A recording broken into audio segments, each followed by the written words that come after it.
It was back on the 1st of October 2017 that I travelled to Manchester to observe and participate in the Anti-Brexit march and rally. There are a few reasons why I'm revisiting that day, despite the fact that it was nigh on a year ago. The first is simply practical. I wasn't posting on YouTube regularly back then, and now I am. The second reason is that the Brexit clock is ticking. Brexit Day, the 29th of March 2019, is looming, and it seems we're none the wiser, even 11 months on, as to how it will really impact upon our lives. Just last week, the government published its first advice relating to what the implications of a no-deal Brexit would be, the tone of which kind of reminded me of the public service advertisements they put out in the 1970s, telling people what to do in the event of a nuclear attack. The advice then was to sit under a table draped in a damp blanket with a 2-week supply of baked beans. In the government's recently published advice on no-deal Brexit, the general tone of panic could barely be concealed. People bang on about the notion that the referendum was a democratic vote which, if challenged, would somehow be undemocratic.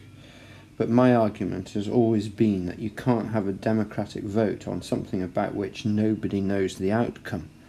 This still seems to be the case with Brexit. Nobody yet knows the outcome or the full implications. Alastair Campbell attended the rally.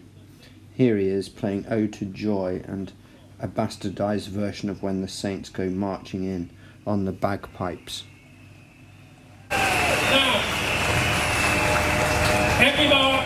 Every march needs a bit of fun. Every march needs a bit of music. Who would like to hear Ode to Joy on the Bagpipes?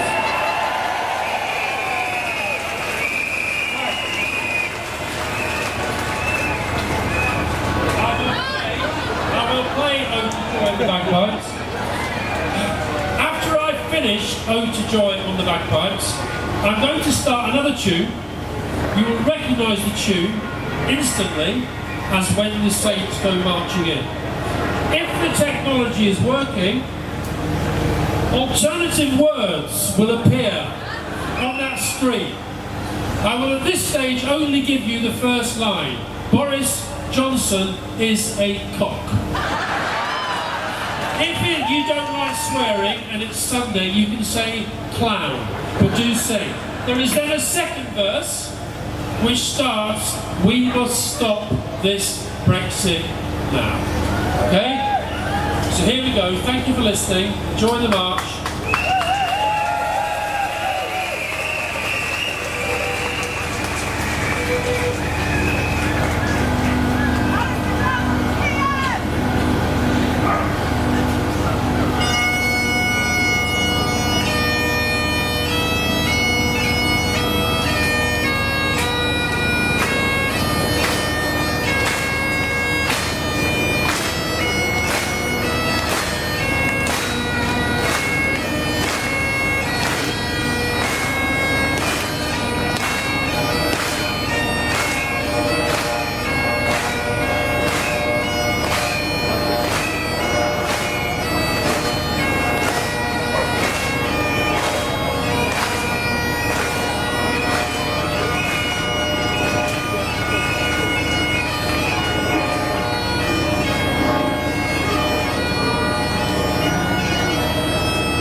Well, I'm not sure that I entirely agree with the jingoism and personal insults which seem to trivialise a very serious issue, but I will leave the last words to Alastair Campbell, putting forward some more considered and well thought out points.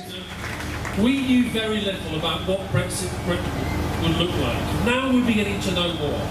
The pound worth less because of Brexit. Rising prices in these shops because of Brexit. We've gone from the top of the G7 growth league to the bottom because of Brexit. Investors making plans to move because of Brexit. EU workers leaving our schools and hospitals because of Brexit. Fruit going unpicked in East Anglian fields because of Brexit. The Irish border question, unresolved and imperiling stability and therefore peace because of Brexit. The rights of millions uncertain because of Brexit.